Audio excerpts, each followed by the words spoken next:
Something different! Finally! Welcome back, everybody, to Metroid Other M. Woohoo! Part 20! Why have you stuck with us this long? I mean, you saw the credits. It's over. It's over. This is just a post-credits sequence. Go home. Watch another one of Jay Bizzo's playthroughs. I hear his Luigi's Mansion playthroughs are halfway decent. Awful, really. I've seen worse. I've been watching Retsu Prey videos all morning. In preparation for, doing more parts of this. Yeah. Right. Over here. Missile tank. Oh, again, it bugs me, and I know we're so late into the game that it really shouldn't. It should at least become mundane to me, but every time it's just a fresh patch of annoyance. Sure, why not?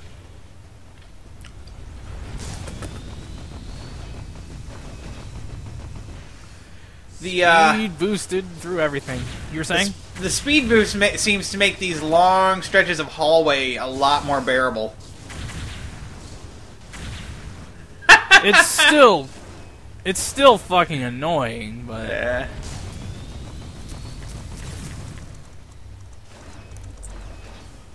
So, how about that their items? All that their stuff. So basically, at this point in the game, any item that remains that has not previously been marked on your map before will now be marked on the map.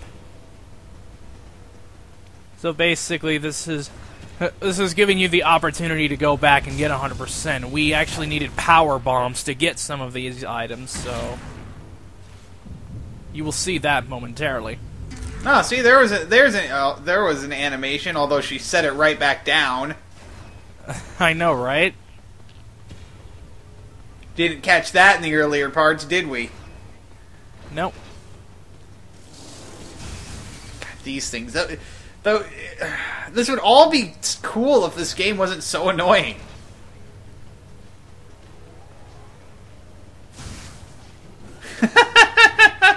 That was pretty good. Waiting for the elevator. Bam! Fuck you. Not get me today. It's a good thing I know my way around here, jeez. After playing through this game, what, 3-4 times now? Minimum. Loading the... okay. See, they could have done some neat platforming elements involving the shine spark and wall jumping, and if things weren't just straight hallways the entire time. If this wasn't Final Fantasy 13 abridged, we'd be fine. No, because you can still at least play this game. The game's playing itself, John. The game's playing itself. You don't even know what I'm referencing. I still need to watch that. Oh, it's so good. He made a sequel for 13 too. Well, of course.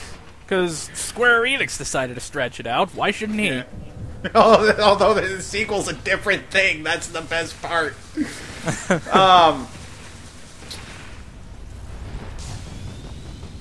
But they could have done such neat platforming elements into this game. Like this.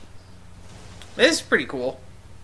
But, make it so you had to, shine spark into a wall jump, into a space jump, back into a wall jump, into a screw attack, kill, 4 enemies with the screw attack, and then take on a boss.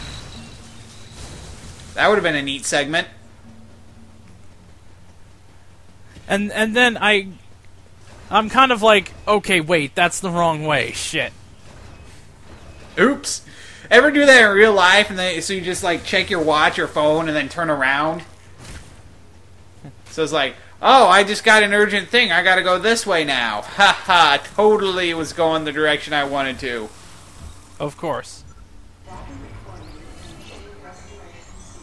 Better heal my paper cut.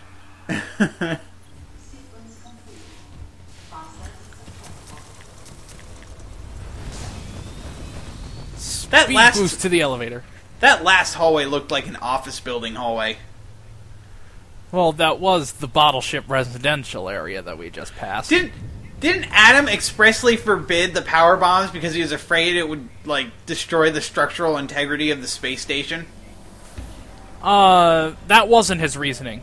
Oh. His reasoning was it could vaporize humans instantly. Oh, because he was still aware that there were... He was still under the impression that there were survivors on the ship. Uh-huh. And that was priority 1. If you cared about the freaking storyline. And, you know, all the lovable, memorable characters. Like... Whatever did happen to KG? We never expressly saw what happened. He went back to the Galactic Federation to do more military stuff. After Psyche Val. That's the only guy that we have no idea explicitly what happens to him. He just kind of leaves. This game left a freaking plot hole. This game has a plot hole? Who could have saw that I one never would have coming? guessed. Like, seriously. Ugh. Honestly, as much as I love like pointing out tropes, I'm bad at pointing out plot holes. So it's like opposite Hell Dragon. Yeah. The Hell Dragon can point out plot holes all day, but as far as tropes go, pfft. Team me up with him, we would get on each other's nerves so quickly that nothing would get done. Well, you two do live in the same state now. Do we now? Yeah. I know so little about any of the Hellfire's comms guys. Like, really. It's ridiculous. Because I do like them. They're good... They're good commentator people. Yeah. Although it seems like it's just been Entom now. They kind of fell into what I have dubbed Retsupre syndrome. Where it used to be a whole bunch of people, but now it's mainly just slow beef and diabetes. Yeah. Granted, slow beef and diabetes are... thing. Yeah, they're both very competent at what they do. And my voice cracked a bit there. Of course it did. I'm almost 20. My voice is still cracking. Damn it.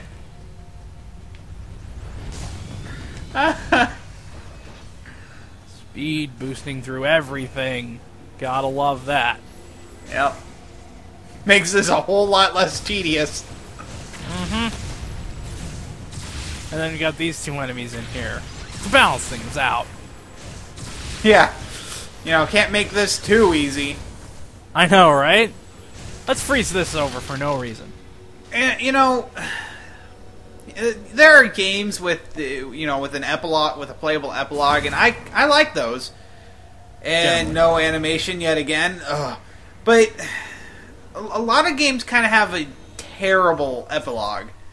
Like, I did not like the playable epilogue of Arkham City. Just because they made it a bitch to get around anywhere as Catwoman. And I mean, that was the whole point of playing the epilogue, is to get Catwoman's stuff done. And then Skyrim has a terrible one, because it gets to the point where you can't even fast travel without dragons suddenly appearing, which makes no sense story-wise. Considering stuff. Yeah.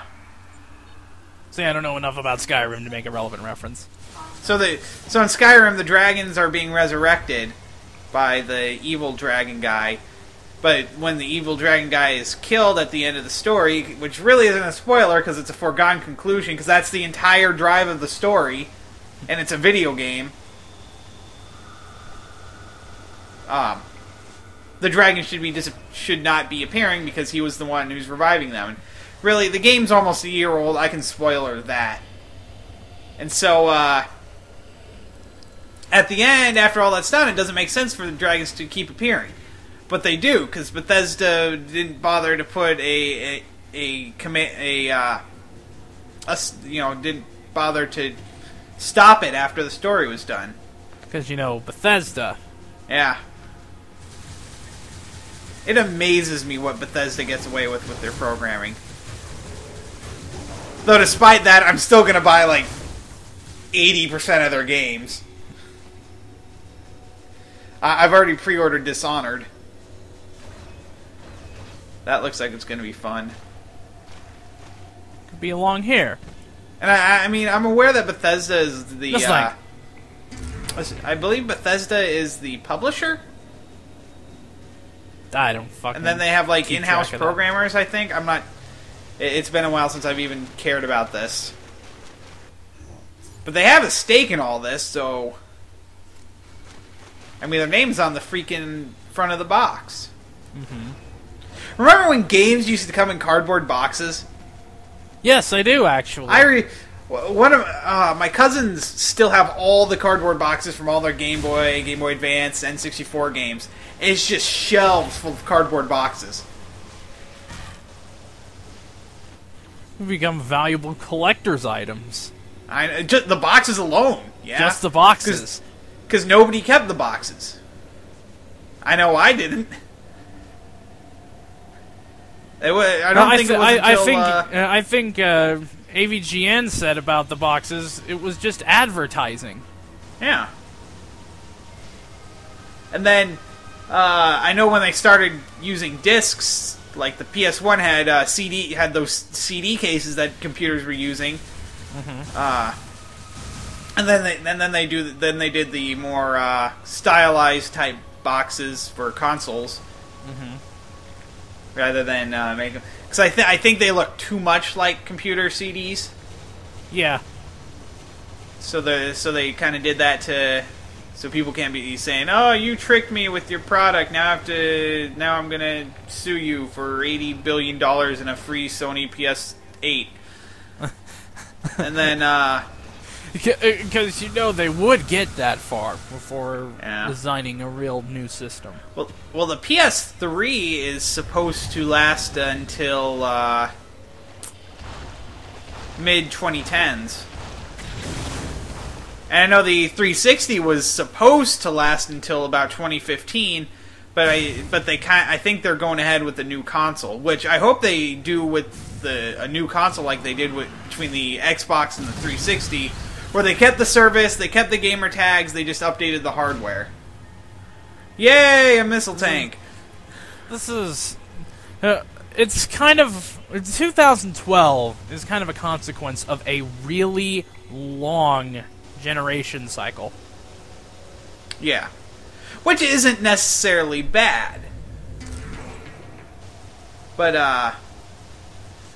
I mean, the argument consoles are behind because of that, but, not all of us care about having 60 frames per second. I think, what is it? North American TVs run at 45 frames per second? I thought it was 60. I think they run at 60. Yeah, they run at 60, but I think TV is broadcast at slower than that a bit. I don't remember. It's been a while since I've known anything about this. Apparently, I don't keep track of all that shit. But it's like, a lot of the PC fanboys, which I'm fine with PC gaming. There's merits to it, but saying that it's the only good way to play games is kind of ignorant of the fact that without consoles, specifically Nintendo, video games would only be a niche concept outside of Japan. A fad, if you will. Well, yeah, that's how they were seen. Computers themselves were just seen as a fad that would eventually die away by most people, not everybody. Certainly not by Bill Gates. Nope. Or Steve Jobs, or Steve Wozniak. Wozniak, yeah. The guy that nobody ever talks about. I was watching an episode of Dan Versus, and it was basically a huge metaphor for Apple. They made all right backtracking.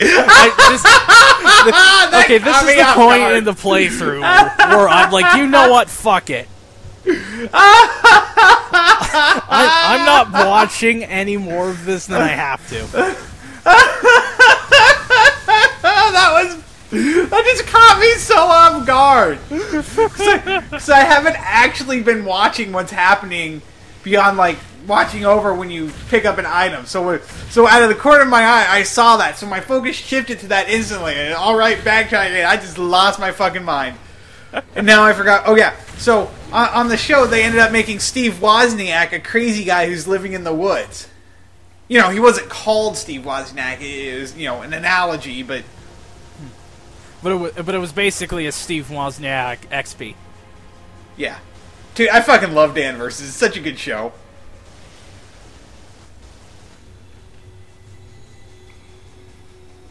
But...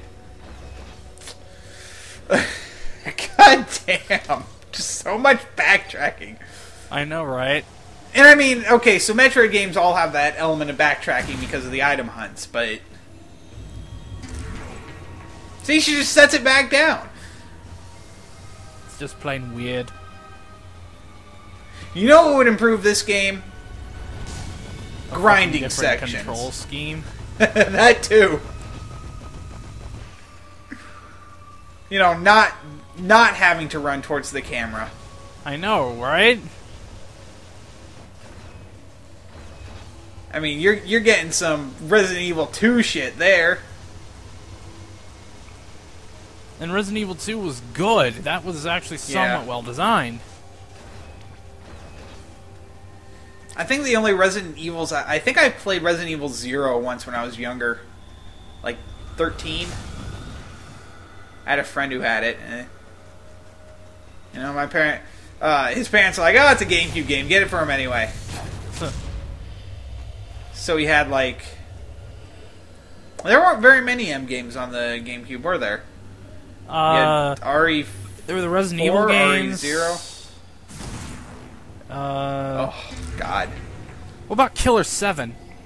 Killer 7? Killer 7's a really good game. I remember watching a segment on that on G4 back when G4 was still good.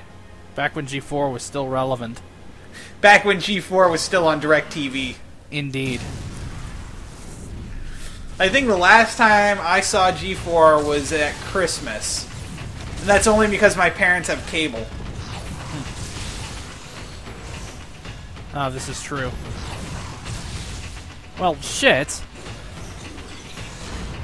That was a pretty neat attack. I'm not gonna lie. I'll give the enemy credit for that. That's kind of fancy. See, the problem with these motherfuckers is that these guys are fast. And you don't have a good control scheme.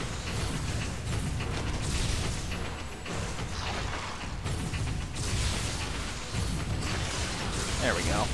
You know, I'm wondering if the Metroid fan base has a devoted enough community to for someone to create a homebrew mod that allows you to use like the nunchuck or the control stick for this game.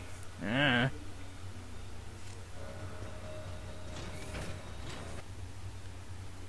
Okay, now watch. Watch this. Whoosh! Dude, that was awesome! That was actually kind of cool. And was the only reason I didn't cut straight to the elevator. Which is not that far from here.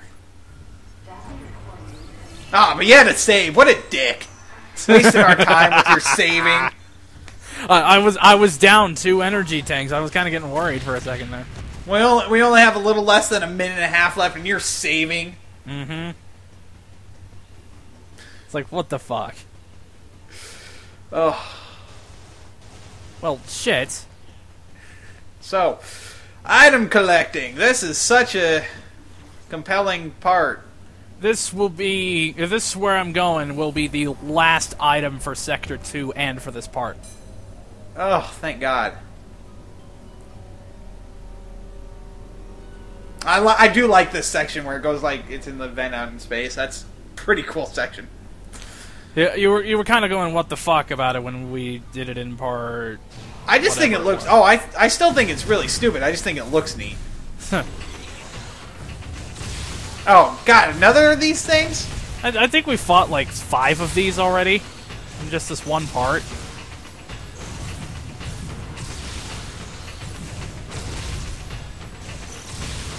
In varying degrees of closed spaceness.